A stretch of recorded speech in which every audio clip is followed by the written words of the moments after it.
Part 2, Chapter 5 of The Valley of Fear by Sir Arthur Conan Doyle. Chapter 5, The Darkest Hour. If anything had been needed to give an impetus to Jack McMurdo's popularity among his fellows, it would have been his arrest and acquittal. That a man on the very night of joining the lodge should have done something which brought him before the magistrate was a new record in the annals of the society. Already he had earned the reputation of a good boon companion, a cheery reveller, and withal a man of high temper, who would not take an insult even from the all-powerful boss himself. But in addition to this, he impressed his comrades with the idea that among them all there was not one whose brain was so ready to devise a bloodthirsty scheme, or whose hand would be more capable of carrying it out. "He'll be the boy for the clean job," said the oldsters to one another, and waited their time until they could set him to his work. McGinty had instruments enough already, but he recognized that this was a supremely able one. He felt like a man holding a fierce bloodhound in leash. There were curs to do the smaller work, but some day he would slip this creature upon its prey. A few members of the lodge, Ted Baldwin among them, resented the rapid rise of the stranger, and hated him for it. But they kept clear of him, for he was as ready to fight as to laugh. But if he gained favour with his fellows, there was another quarter, one which had become even more vital to him, in which he lost it. Etty Shafter's father would have nothing more to do with him, nor would he allow him to enter the house. Etty herself was too deeply in love to give him up altogether, and yet her own good sense warned her of what would come from a marriage with a man who was regarded as a criminal. One morning, after a sleepless night, she determined to see him, possibly for the last time, and made one strong endeavour to draw him from those evil influences which were sucking him down. She went to his house, as he had often begged her to do, and made her way into the room which he used as his sitting-room. He was seated at a table, with his back turned and a letter in front of him. A sudden spirit of girlish mischief came over her. She was still only 19. He had not heard her when she pushed open the door. Now she tiptoed forward and laid her hand lightly upon his bended shoulders. If she had expected to startle him, she certainly succeeded, but only in turn to be startled herself. With a tiger spring he turned on her, and his right hand was feeling for her throat. At the same instant, with the other hand, he crumpled up the paper that lay before him. For an instant he stood glaring. Then astonishment and joy took the place of the ferocity which had convulsed his features, a ferocity which had sent her shrinking back in horror as from something which had never before intruded into her gentle life. "It's you," said he, mopping his brow. "And to think that you should come to me, heart of my heart, and I should find nothing better to do than want to strangle you. Come then, darling," and he held out his arms. "Let me make it up to you." But she had not recovered from that sudden glimpse of guilty fear which she had read in the man's face. All her woman's instinct told her that it was not the mere fright of a man who is startled. Guilt. That was it. Guilt and fear. "What's come over you, Jack?" she cried. "Why are you so scared of me? Oh, Jack, if your conscience was at ease, you would not have looked at me like that." "Sure, I was thinking of other things, when you came tripping so lightly on those fairy feet of yours." No, it was more than that, Jack." Then a sudden suspicion seized her. "Let me see that letter you were writing." "Ah, Etty, I couldn't do that." Her suspicions became certainties. "It's to another woman," she cried. "I know it. Why else should you hold it from me? Was it to your wife that you were writing? How am I to know that you are not a married man, you a stranger that nobody knows?" "I am not married, Etty. See now, I swear it. You're the only one woman on earth to me. By the cross of Christ, I swear it." He was so white with passionate earnestness that she could not but believe him. "Well then," she cried. "Well then," she cried, "why will you not show me the letter?" "I'll tell you, acushla," said he. "I'm under oath not to show it, and just as I wouldn't break my word to you, so I would keep it to those who hold my promise. It's the business of the lodge, and even to you it's a secret, and if I was scared when a hand fell on me, can't you understand it when it might have been the hand of a detective?" She felt that he was telling the truth. He gathered her into his arms and kissed away her fears and doubts. "Sit by me, then. It's a queer throne for such a queen, but it's the best your poor lover can find. He'll do better for you some of these days, I'm thinking. Now your mind is easy once again, is it not?" "How can it ever be at ease, Jack, when I know that you are a criminal among criminals, when I never know the day that I may hear you're in court for murder? McMurdo the Scourer, that's what one of the boarders called you yesterday. It went through my heart like a knife." "Sure, hard words break no bones." "But they were true." "Well, dear, it's not so bad as you think. We are but poor men that are trying in our own way to get our rights." Etty threw her arms around her lover's neck. "Give it up, Jack. For my sake, for God's sake, give it up. It was to ask you that I came here today. Oh, Jack, see, I beg it of you on my bended knees, kneeling here before you. I implore you to give it up." He raised her and soothed her with her head against his breast. "Sure, my darling, you don't know what it is you're asking. How could I give it up when it would be to break my oath and to desert my comrades? If you could see how things stand with me, you could never ask it of me. Besides, if I wanted to, how could I do it? You don't suppose that the lodge would let a man go free with all its secrets?" "I've thought of that, Jack. I've planned it all. Father has saved some money. He is weary of this place, where the fear of these people darkens our lives. He is ready to go. We would fly together to Philadelphia or New York, where we would be safe from them." McMurdo laughed. "The lodge has a long arm. Do you think it could not stretch from here to Philadelphia or New York?" "Well then, to the west, or to England, or to Germany, where my father came from. Anywhere to get away from the Valley of Fear." McMurdo thought of old Brother Morris. "Sure, it is the second time I've heard the valley so named," said he. "The shadow does indeed seem to lie heavy on some of you." "It darkens every moment of our lives. Do you suppose that Ted Baldwin has ever forgiven us? If it were not that he fears you, what do you suppose our chances would be? If you saw the look in those dark, hungry eyes of his when they fall on me." "By gar, I'd teach him better manners if I caught him at it. But see here, little girl, I can't leave here, I can't. Take that from me once and for all. But if you'll leave me to find my own way, I will try to prepare a way of getting honourably out of it." "There is no honour in such a matter." Well, well, it's just how you look at it. But if you give me 6 months, I'll work it so that I can leave without being ashamed to look others in the face." The girl laughed with joy.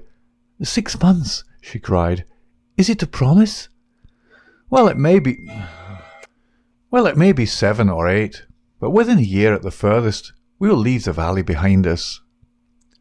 It was the most that Etty could obtain, and yet it was something. There was this distant light to illuminate the gloom of the immediate future. She returned to her father's house more light-hearted than she had ever been since Jack McMurdo had come into her life. It might be thought that as a member all the doings of the society would be told to him, but he was soon to discover that the organization was wider and more complex than the simple lodge. Even Boss McGinty was ignorant as to many things, for there was an official named the county delegate living at Hobson's Patch, farther down the line, who had power over several different lodges which he wielded in a sudden and arbitrary way. Only once did McMurdo see him, a sly little grey-haired rat of a man with a slinking gait and a sidelong glance which was charged with malice. Evans Pott was his name, and even the great boss of Vermissa felt towards him something of the repulsion and fear which the huge Danton may have felt for the puny but dangerous Robespierre. One day Scanlan, who was McMurdo's fellow boarder, received a note from McGinty enclosing one from Evans Pott, which informed him that he was sending over 2 good men, Lawler and Andrews, who had instructions to act in the neighbourhood, though it was best for the cause that no particulars as to their objects should be given. Would the bodymaster see to it that suitable arrangements be made for their lodgings and comfort until the time for action should arrive? McGinty added that it was impossible for anyone to remain secret at the Union House, and that therefore he would be obliged if McMurdo and Scanlan would put the strangers up for a few days in their boarding-house. The same evening the 2 men arrived, each carrying his gripsack. Lawler was an elderly man, shrewd, silent and self-contained, clad in an old black frock-coat, which, with his soft felt hat and ragged grizzled beard, gave him a general resemblance to an itinerant preacher. His companion Andrews was little more than a boy, frank-faced and cheerful, with the breezy manner of one who is out for a holiday and means to enjoy every minute of it. Both men were total abstainers, and behaved in all ways as exemplary members of the society, with the one simple exception that they were assassins who had often proved themselves to be most capable instruments for this association of murder. Lawler had already carried out 14 commissions of the kind, and Andrews 3. They were, as McMurdo found, quite ready to converse about their deeds in the past, which they recounted with half-bashful pride of men who had done good and unselfish service for the community. They were reticent, however, as to the immediate job in hand. "They chose us because neither I nor the boy here drink," Lawler explained. "They can count on us saying no more than we should. You must not take it amiss, but it is the orders of the county delegate that we obey." "Sure, we are all in it together," said Scanlan, McMurdo's mate, as the 4 sat together at supper. "That's true enough, and we'll talk till the cows come home of the killing of Charlie Williams or of Simon Bird or any other job in the past, but till the work is done we say nothing." "There are 6 about here that I have a word to say to," said McMurdo with an oath. "I suppose it isn't Jack Knox of Ironhill that you're after? I'd go some way to see him get his deserts." "No, it's not him yet." "Or Herman Strauss?" "No, nor him either." "Well, if you won't tell us, we can't make you, but I'd be glad to know." Lawler smiled and shook his head. He was not to be drawn. In spite of the reticence of their guests, Scanlan and McMurdo were quite determined to be present at what they called the fun. When, therefore, at an early hour one morning, McMurdo heard them creeping down the stairs, he awakened Scanlan, and the 2 hurried on their clothes. When they were dressed, they found that the others had stolen out, leaving the door open behind them. It was not yet dawn, and by the light of the lamps they could see the 2 men some distance down the street. They followed them warily, treading noiselessly in the deep snow. The boarding-house was near the edge of the town, and soon they were at the crossroads which is beyond its boundary. Here 3 men were waiting, with whom Lawler and Andrews held a short, eager conversation. Then they all moved on together. It was clearly some notable job which needed numbers. At this point there are several trails which lead to various mines. The strangers took that which led to the Crow Hill, a huge business which was in strong hands, which had been able, thanks to their energetic and fearless New England manager, Josiah H. Dunn, to keep some order and discipline during the long reign of terror. Day was breaking now, and a line of workmen were slowly making their way singly and in groups along the blackened path.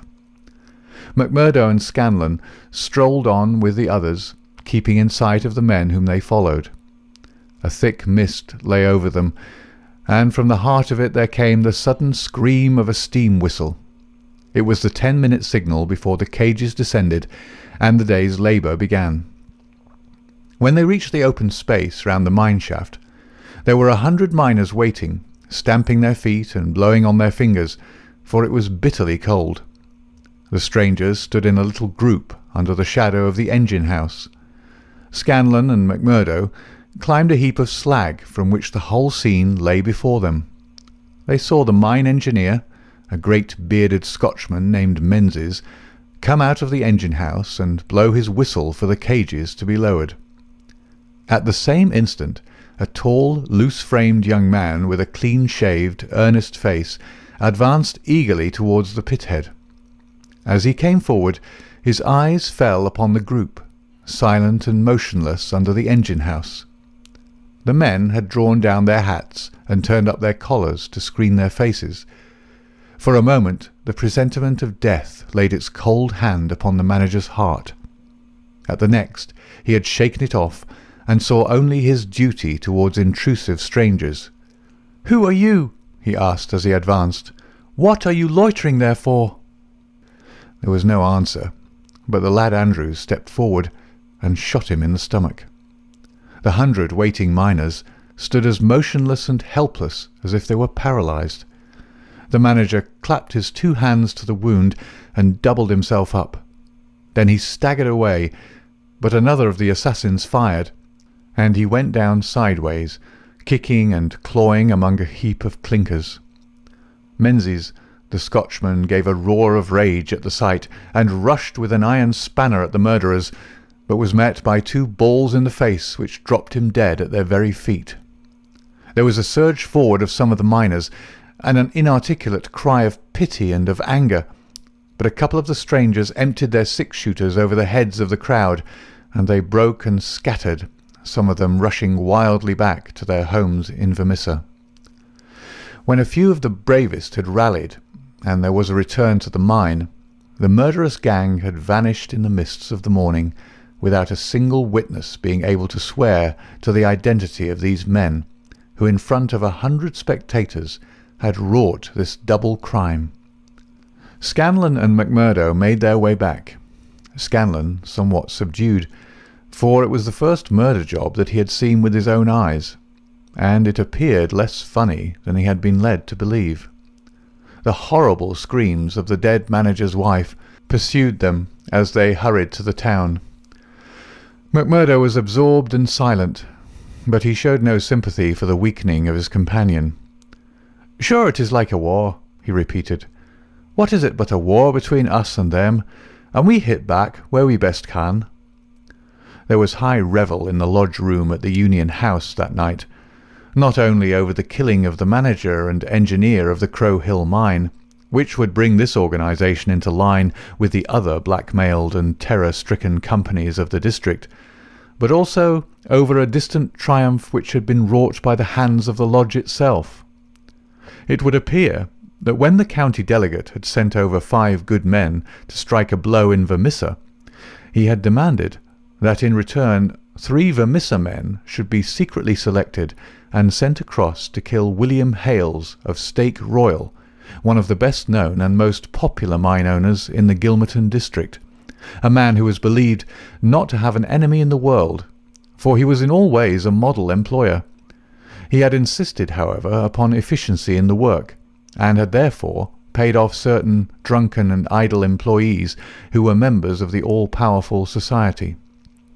Coffin notices hung outside his door had not weakened his resolution, and so in a free, civilized country he found himself condemned to death. The execution had now been duly carried out.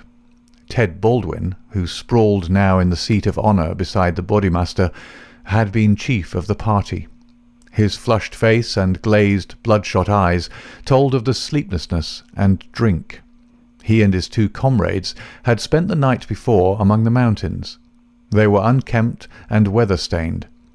But no heroes, returning from a forlorn hope, could have had a warmer welcome from their comrades.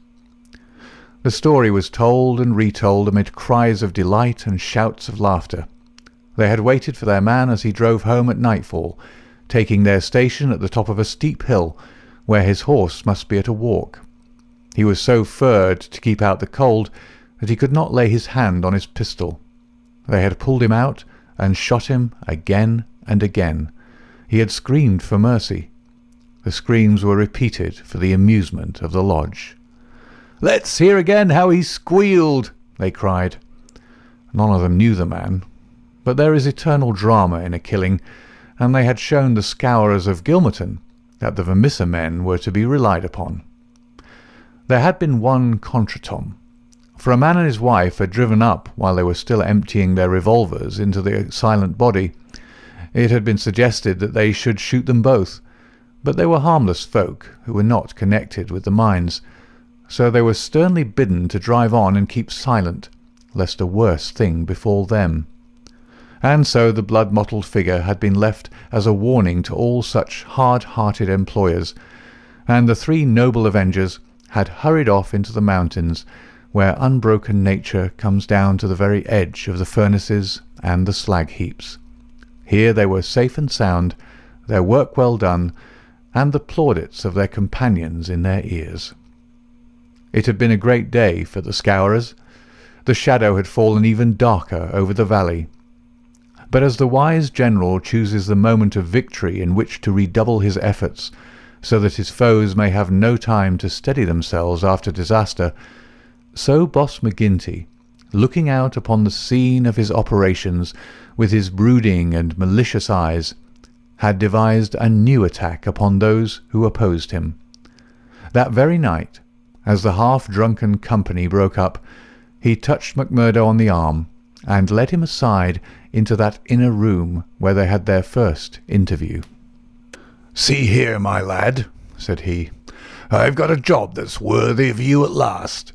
You'll have the doing of it in your own hands." "Proud I am to hear it," McMurdo answered. "You can take 2 men with you, Manders and Riley. They have been warned for service. We'll never be right in this district until Chester Wilcox has been settled, and you'll have the thanks of every lodge in the coalfields if you can down him." "I'll do my best, anyhow. Who is he, and where shall I find him?" McGinty took his eternal, half-chewed, half-smoked cigar from the corner of his mouth, and proceeded to draw a rough diagram on a page torn from his notebook. "He's the chief foreman of the Iron Dyke Company. He's a hard citizen, an old colour sergeant of the war, all scars and gristle. We've had 2 tries at him, but had no luck, and Jim Carnaway lost his life over it.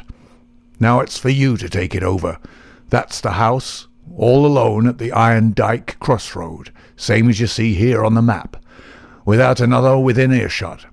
It's no good by day. He's armed and shoots quick and straight, with no questions asked. But at night, well, here he is with his wife, 3 children and a hired help. You can't pick or choose, it's all or none.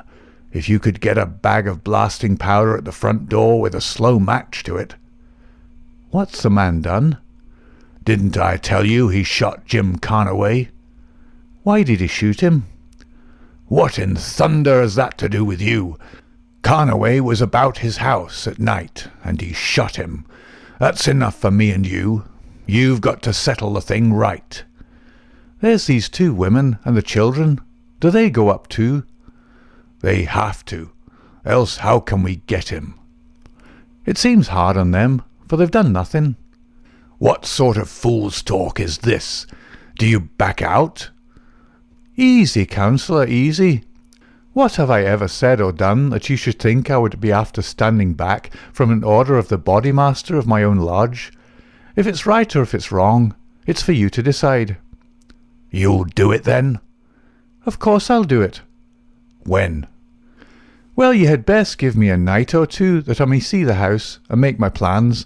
Then—" "Very good," said McGinty, shaking him by the hand. "I leave it with you. It'll be a great day when you bring us the news. It's just the last stroke that'll bring them all to their knees." McMurdo thought long and deeply over the commission which had been so suddenly placed in his hands.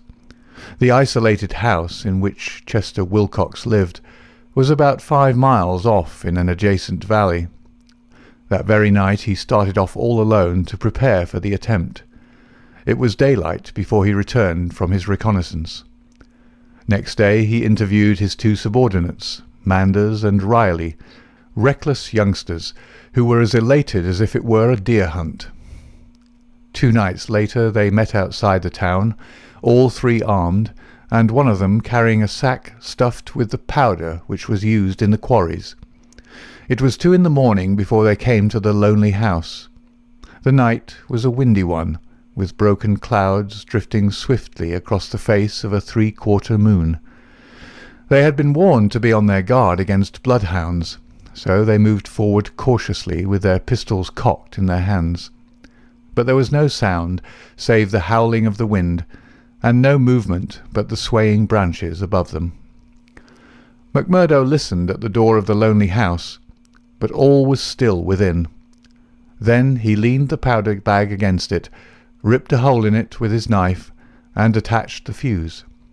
When it was well alight, he and his 2 companions took to their heels and were some distance off, safe and snug in a sheltering ditch, before the shattering roar of the explosion, with the low, deep rumble of the collapsing building, told them that their work was done. No cleaner job had ever been carried out in the blood-stained annals of the Society. But alas, that work so well organized and boldly carried out should all have gone for nothing.